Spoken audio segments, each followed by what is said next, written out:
덮음같이 여호와 영광이 이곳에 모인 우리 모두에게 임하기를 주님의 이름으로 축복합니다.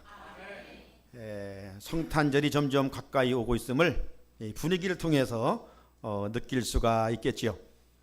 성탄 예배에 자막이 있고 또 트리가 아름답게 세워져 있습니다. 그리고 대강절 둘째 주임을 알리고 있는 보라색의 촛불 2개가 아직 강단에 켜 있게 됩니다. 어떤 위부에만 이러한 준비가 아니라 정말 우리 마음을 성결하게 하여 아기 예수님을 모실 수 있는 마음의 구유를 준비할 수 있는 그런 시간들이 계속 이어졌으면 좋겠습니다. 이제 2017년 12월을 보내고 또 12월 첫 주도 보내고 오늘 둘째 주일을 맞게 됩니다. 특별히 이제 이 12월은 주변 이웃을 살펴보는 그런 사랑의 계절이죠. 주변을 살펴본다는 것은 좀 더 구체적으로 말하면 나눔의 계절입니다. 나눔의 계절, 섬김의 계절이라고 할 수 있겠지요. 특별히 이제 12월 1월이면 곳곳에 매년 동일하게 구세군의 자선 냄비 소리가 울려 퍼지게 되고 또 광화문에 보듯이 사랑의 온도탑이 세워지게 됩니다. 고사리 같은 어린아이의 그 손길로부터 큰 기업의 사랑의 그 성금을 통해서 어려운 이웃들에게 아주 따뜻하게 전해지는 그런 시간들을 갖게 됩니다. 이런 선한 일은 우리 하나님께서 명령하신 일이죠. 그렇다면 우리 그리스도인들이 이런 아름다운 일에, 선한 일에 마땅히 앞장서 본을 보일 수 있어야 하겠습니다. 이 땅에 있는 교회들과 우리 교회가 오늘 예배에 참석하 말씀을 듣는 우리 모두들이 한 부분을 몫을 감당할 수 있는 은혜가 있기를 주의 이름으로 축복합니다. 2017년 연말을 맞아 살아가는 우리들에게 하나님께서 오늘 본문 말씀을 통하여 어떻게 마무리를 했으면 좋겠는가, 어떻게 살아야 할 것인가 오늘 말씀을 들려주시고 있습니다. 세 마디의 말씀을 함께 오늘 본문을 통해서 살펴보려고 하는데요. 구체적인 액션을 하기 위하여 우리에게 들려주신 말씀, 첫 번째로 본향을 생각하며 살아갑시다. 본향을 생각하며 살아가자는 말씀이에요. 우리가 교회력의 시작인 이 대림절, 대강절은 기다리는 절기입니다. 성탄의 아기 예수님을 기다림과 동시에 종말론적으로 다시 오실 예수를 기다리면서 우리는 살아가고 있죠. 그런 맥락에서 우리는 늘 본향을 생각하며 지낼 수 있어야 됩니다. 지금 우리가 여호수아 강의 말씀을 통해서 우리가 지금 그 흐름을 이해하고 있습니다. 지난 주일에 들려주셨던 말씀처럼 여호수아가 가나안 정복전쟁 7년에 참여하였던 두 지파 반, 그 두 지파 반 군인들을 불러 그들이 가족들이 거하고 있는 곳으로 돌아가라. 요단 동편으로 돌아가라. 그렇게 이제 명을 내리지 않습니까? 그런데 그냥 돌아가라고 명하지 않고 간절하게 유언처럼 부탁한 말씀이 있었습니다. 여러분, 우리 자녀들이 군대를 간다든가 또 해외를 떠나다든가 모처럼 여행을 한다든가 그러면 노파심에서 이런 것 조심하라, 저런 것 주의하라, 꼭 이것은 해야 된다, 이런 이야기를 부탁하잖아요. 영적 리더였던 여호수아가 두 지파 반에게 정말 부탁한 것이 뭡니까? 그건 한마디로 말하면 너희들 돌아가서 여호와 하나님을 사랑하라. 돌아가는 그곳은 주변에 우상숭배가 만연한 곳이에요. 절대로 우상숭배에 빠지지 말고 그 가운데서도 만군의 주 여호와 하나님, 여기까지 인도하시고 함께 하신 하나님, 그 하나님을 잘 섬겨라. 그 하나님을 경유하라. 그 하나님을 마음과 뜻과 정성을 다하여 섬겨라. 세상과 친근하게 살지 말고 그 하나님과 친근하게 지내라. 그러면 그것이 네 자자손손 대대로 복을 받는 비결이다. 그렇게 부탁을 했습니다. 그 부탁을 받고 이 두 지파 반이 이제 가나안 땅을 떠나 요단강을 넘어서 길르앗 땅이 있는 가족들이 있는 그곳으로 가게 되지요. 성경은 그 상황을 이렇게 표현을 해주고 있습니다. 오늘 7절부터 읽었는데 6절을 보시면 끝부분에 그들이 자기 장막으로 갔더라. 그들이 자기 장막으로 돌아갔더라 이 말이죠. 저는 앞서 있는 오늘 본문과 지난주 마지막 절의 이 말씀을 연결시켜 보면서 여기에서 말씀을 묵상하는 가운데 바로 여기에 액센트를 두는 겁니다. 저들이 자기 장막으로 갔더라. 영적 의미가 무엇인가? 사랑하는 성도 여러분, 우리 인간은 하나님의 섭리 가운데 이 땅에 오지요. 그리고 하나님이 정하신 수를 누리고 살아갑니다. 그러다가 돌아가는 거예요. 돌아가는 거예요.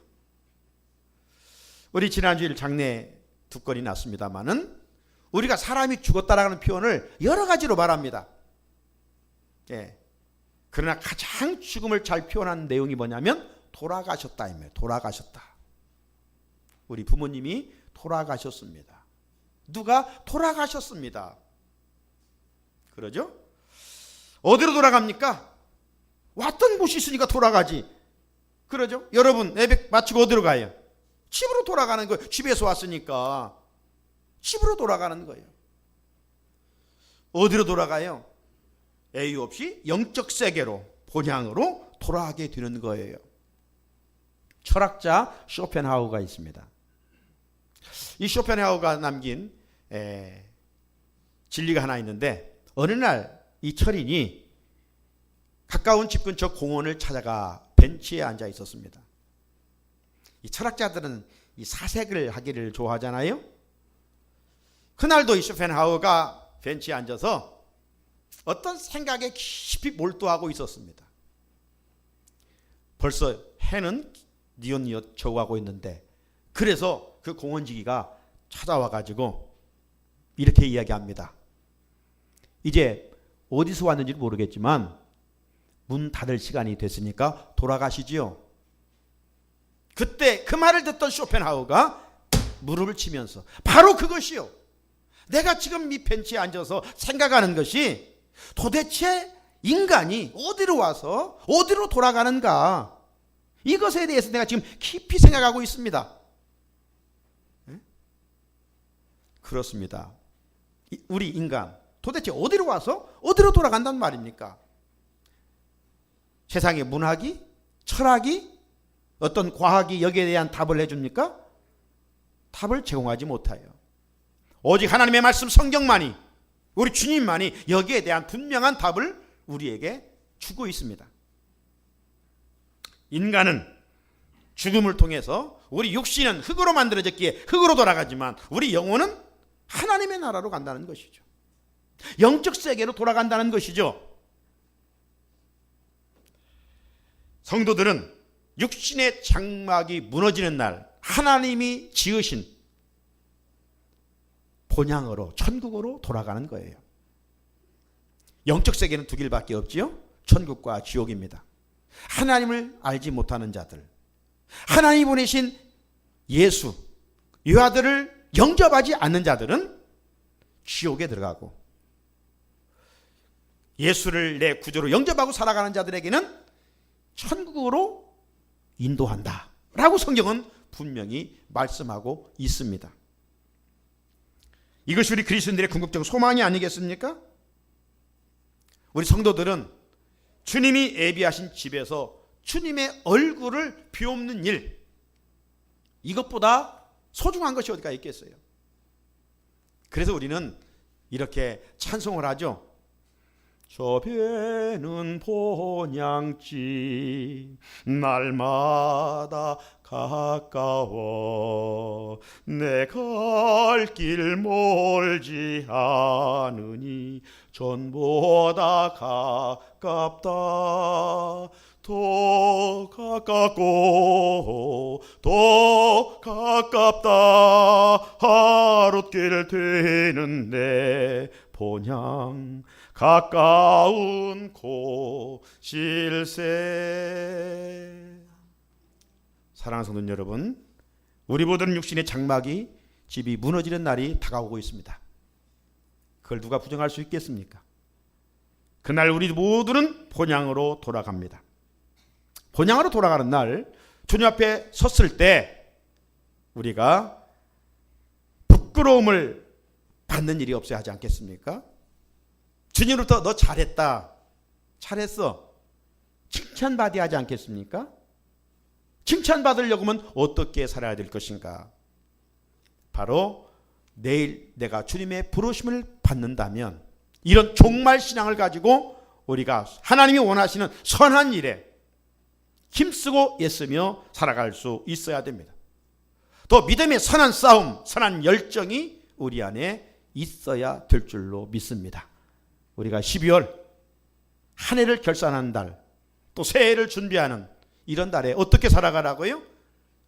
없어질 것을 바라보지 말고 돌아갈 본향을 생각하며 살아가라. 하나님이 말씀해 주십니다. 둘째로 서로 축복하면서 살아가라고 말씀합니다. 서로 축복하라는 거예요. 여호수아는 두 지파판을 돌려보내면서 저들을 축복을 했어요. 여러분, 아브라함이나 이삭이나 야곱이나 이런 모든 족장들을 보십시오. 항상 후손들을 축복을 해요. 축복을 하니까 잘 되는 거예요. 이 말이라고 하는 것은 씨앗입니다. 심는 대로 거두는 거예요. 자, 우리 옆 사람에게 주님의 이름으로 축복합니다. 주님의 이름으로 축복합니다. 7절 후반부에 이런 말씀이 있어요. 여호수아가 그들의 장막으로 돌려보낼 때 그들에게 뭘 했다고요? 축복하고. 그들에게 축복하고.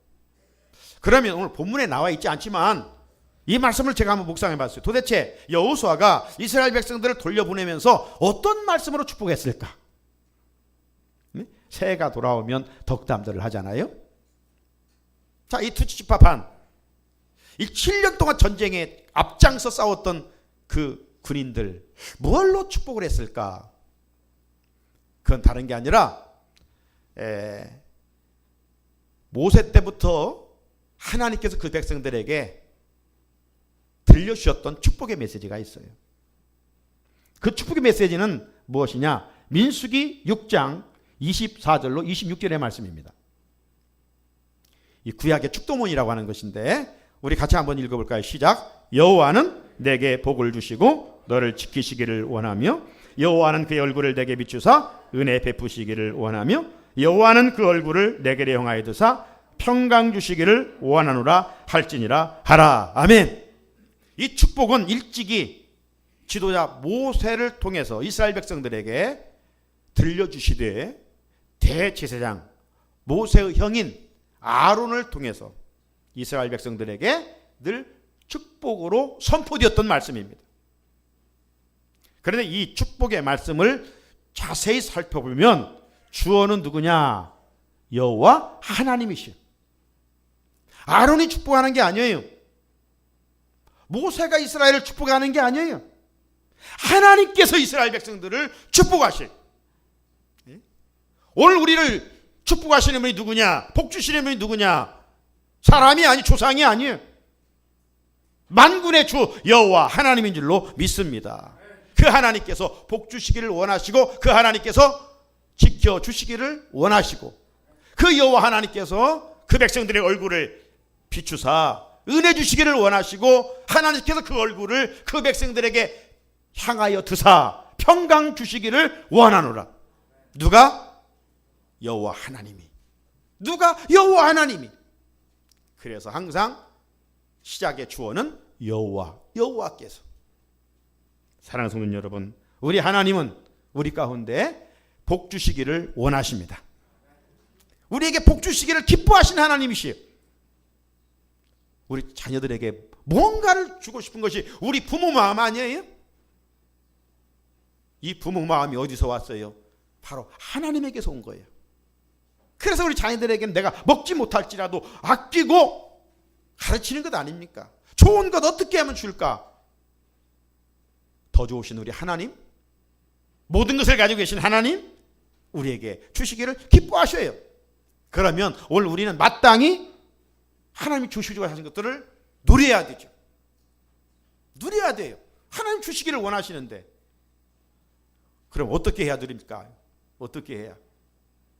저 우상 숭배 섬기는 자처럼, 기복신앙을 가진 자처럼 손이 닳도록 막 빌으면 복이 옵니까? 아니에요. 그렇게 예수를 믿는다면 그건 기복신앙인 거예요. 어떻게 하나님이 주시는 복을 누려갈 수 있을까? 그것은 여호와의 말씀을 듣고 지켜 행하는 거예요.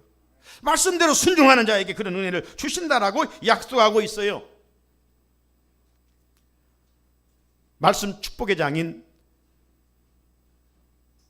신명기 28장을 보게 되면 이렇게 시작을 하고 있습니다. 1절부터 좀 제가 읽어봅니다.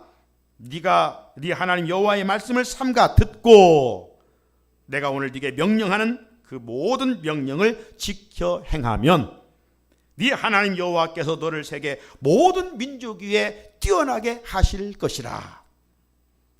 네가 네 하나님 여호와의 말씀을 청종하면 이 모든 복이 네게 임하며 네게 이르리니 성읍에서도 복을 받고 들에서도 복을 받을 것이며 내 몸의 자녀와 내 토지의 소산과 내 짐승의 새끼와 소와 양의 새끼가 복을 받을 것이며 네 강주리와 떡반죽 그릇이 복을 받을 것이며 네가 들어와도 복을 받고 나가도 복을 받을 것이니라. 할렐루야.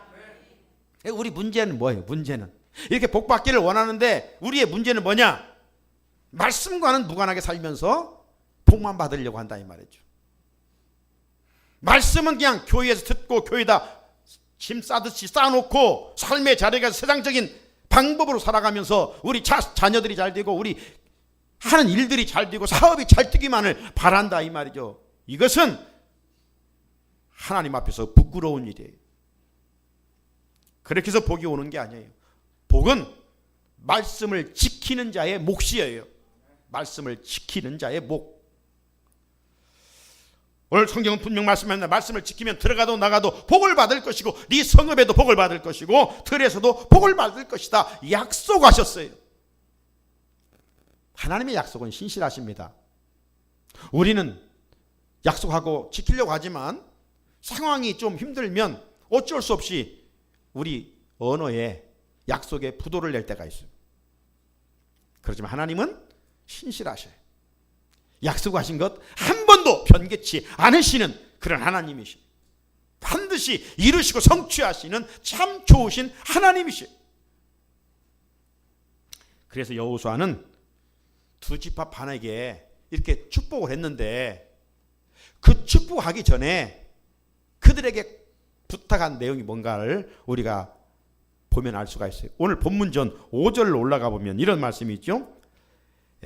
오직 여호와의 종 모세가 너에게 명령한 명령과 율법을 반드시 행하여 너희 하나님 여호와를 사랑하고 그의 모든 길로 행하며 그의 계명을 지켜 그에게 친근히 하고 너는 마음을 다하며 성품을 다하여 그를 섬길지니라. 축복을 논하기 전에 여호수아는 바로 이 말씀을 전했던 거예요. 이 말씀이 뭐예요? 너희들 정말 마음을 다해서 전심으로 여호와를 사랑하고 섬기라. 말씀을 지켜 행하라. 사랑하는 성도 여러분, 말씀을 지키지 않으면서 복만 받으려고 하는 것은 앞에 언급한 것처럼 기복신앙이라고 그랬죠. 우리들이 예배 시간 서로를 축복합니다. 그때 주어가 내가 아니에요. 내가 뭐 있어서 여러분들 옆에 있는 분들에게 축복을 하는 게 아니에요. 그래서 우리가 항상 축복할 때 주님의 이름으로 축복합니다. 주님의 이름으로 은혜와 평강으로 축복합니다. 주 주님의 권세 있는 이름으로 우리가 축복하는 거예요. 여기에는 어떤 의미가 담겨 있느냐? 그냥 입으로만 하는 게 아니라 옆에 분에게 서로 인사할 때, 축복을 빌 때 이런 의미가 담겨 있는 거예요. 하나님께서 오늘 주의 종을 통해서 우리에게 말씀해 주셨습니다. 우리가 그 말씀을 잘 들었습니다. 그 말씀 앞에 결단했습니다. 그 말씀대로 살겠습니다. 그래서 아론의 축복으로, 그러므로 하나님이 여러분을 지켜주시고, 하나님께서 여러분에게 은혜 주시고, 하나님께서 여러분에게 평강을 주실 것입니다. 이런 고백을 담아서, 이러한 소원을 담아서 주님의 이름으로 우리 서로 축복을 하는 것이지요. 그러므로 우리는 주님 안에서 서로 마음껏 축복할 수 있어야 돼요. 마음껏 주님의 이름으로. 이것이 복의 근원인 아브라함의 후손들이 해야 할 거룩한 사명인 줄로 믿습니다. 우리들도 아브라함처럼 어디를 가든지 복의 통로가 되어야 돼요.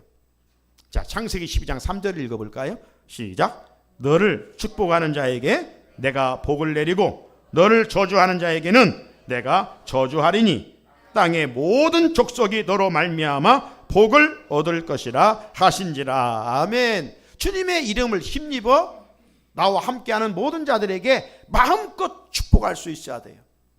그리스도인들은 누구냐? 남을 저주하는 자가 아니에요. 비판하는 자가 아니에요. 비난하는 자가 아니에요. 상대방의 허물이 있음에도 불구하고 우리의 할 일은 축복하는 일이에요. 그래서 내가 빈 축복이 그에게 합당하지 아니하면 그 빈 축복과 평안이 나에게 돌아온다라고 성경은 말씀하고 있어요. 결국 축복을 선포하는 것은 윈윈 작전이죠. 내가 비는 그분에게 주의 은혜가 임하고, 동시에 축복은 하는 자의 몫인 것입니다. 주님은 우리에게 축복을 할 것을 말씀한 거예요. 오늘 예배에 참석한 우리 모두가 축복의 통로로 쓰임받기를 주의 이름으로 축원합니다. 끝으로 우리가 이 12월 어떻게 살아가야 될 것인가, 오늘 장로님 기도에도 강조했습니다마는 주신 것을 나누며 살아가야 되는 것이죠. 오늘 8절입니다. 8절 그 말씀 속에 너희의 장막으로 돌아가서 너희의 원수들에게서 탈취한 것을 너희의 형제와 어떻게 하라고요? 나눌지니라. 너희 형제와 나눌지니라. 이것은 하나님이 정해놓으신 원칙입니다. 군인들이 전쟁에 나가 싸웠어요? 승리했어요? 그러면 전리품을 얻게 됩니다. 그 전리품을 가지고 와서 군인들 너희들만 가지지 말라는 거예요. 여러분, 군인들이 전쟁에 나가 싸우는 것은 그냥 땀 조금 더 흘리는 차원이 아닙니다. 목숨 걸고 싸우는 거예요. 죽느냐 사느냐 싸우는 거예요. 거기에서 이겼다면 당연히 그 몫은 싸운 자의 목 아닙니까? 승리자의 목이에요. 그런데 하나님은 너희들 군인들 너희들만 가지지 마. 그것 형제들과 나눠 가져. 이렇게 말씀하셨어요. 당시 전쟁에 나가고 싶어도 몸이 약한 사람이 있어요.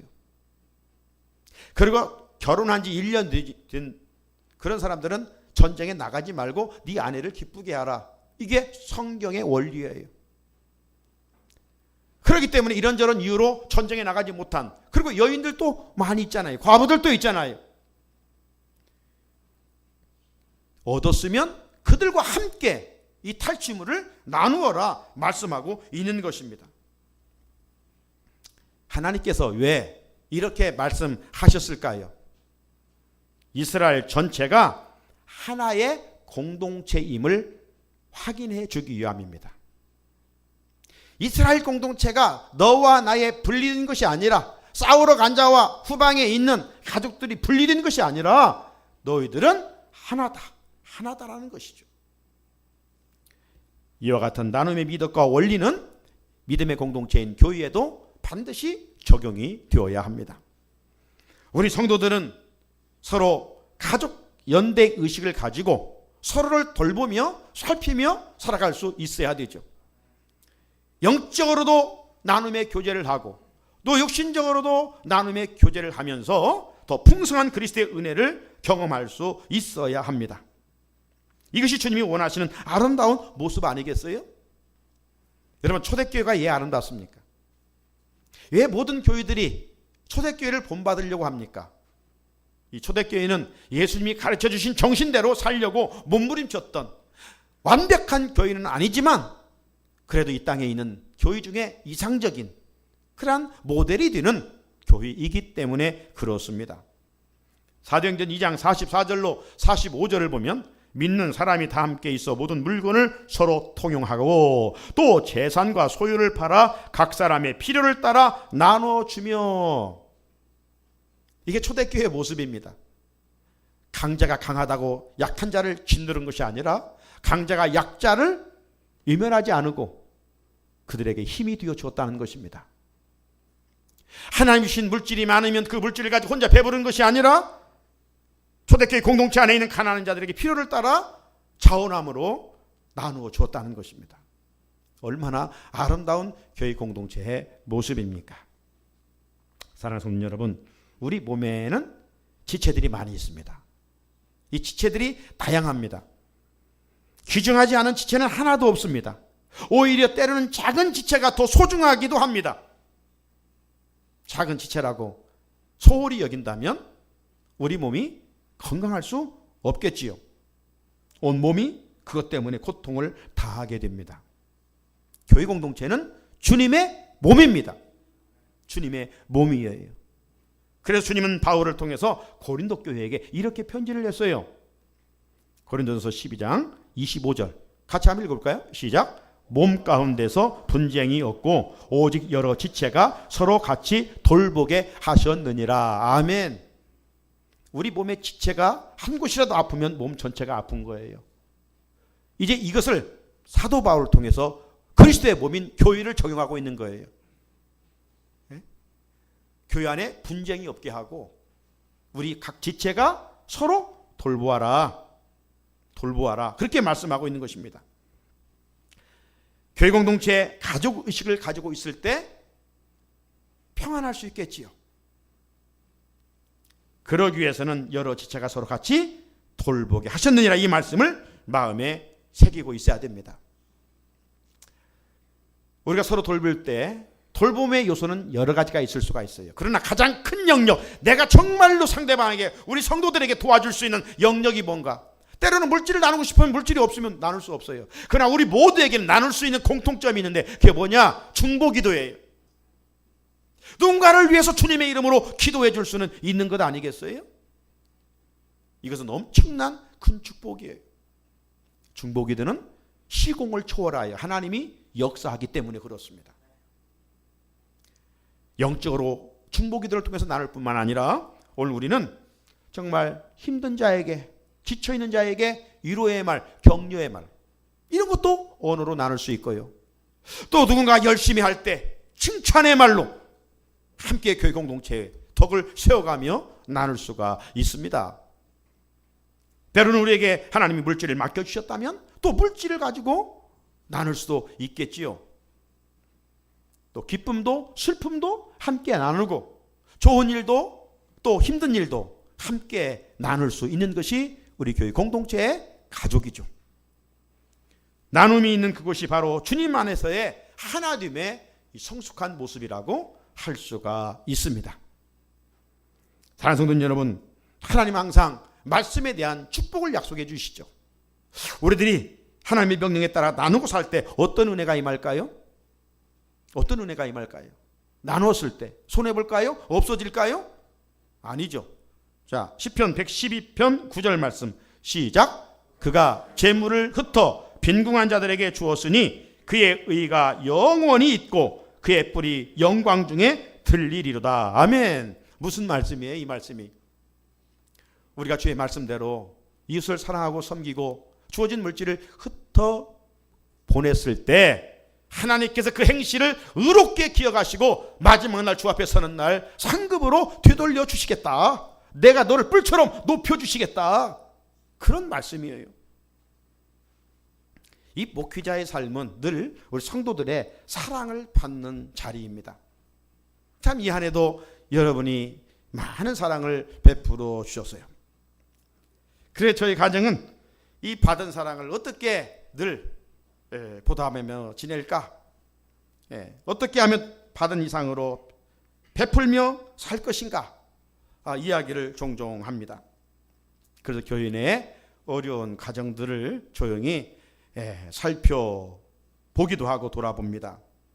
그리고 적지만은 매월 여러 곳에 나눔을 실천하며 살아가고 있습니다. 방송선교에 후원을 하고 또 학원선교에 후원을 하고 있습니다. 나아가서 매월 나라의 통일 나눔을 후원을 하고 있습니다. 연말을 맞을 때마다 저희 집사람 노트에 우리 성도들이 주신 것들을 쭉 기록해 놓고 또 섬긴 것들을 쭉 색깔 다르게 정리를 매년 하고 있습니다. 그리고 더 많은 것을 나누고 더 많은 것을 하나님께 드리려고 애쓰고 있는 것이죠. 우리 성도들도 각자 다양한 모습으로 이 한 해 나눔을 실천하면서 지내온 줄로 믿습니다. 훗날 하나님 앞에서 섰을 때 참 더 잘했다, 내가 너에게 맡겨준 것 잘 선용했다, 잘 사용했다, 이런 칭찬받는 우리 성산의 가족들이 되어야 하지 않겠습니까? 나아가 이 땅에서도 나누고 베푼 것이 손해보는 것이 아니라 증수의 축복으로, 농부가 밭에 씨앗을 하나 뿌렸더니 거기에 30배, 60배, 100배의 열매가 맺어지듯이 하나님께서는 반드시 뿌린 것에 풍성하게 채워주신다고 하는 원칙이 있습니다. 그러므로 나눔은 축복의 통로인 것이죠. 말씀을 마칩니다. 사랑하는 우리 성산의 성도 여러분, 한 해가 저물어가는 12월입니다. 교회력으로 대림절 둘째 주일입니다. 주님의 오심을 기다리는 계절 우리가 어떻게 살아야 할까요?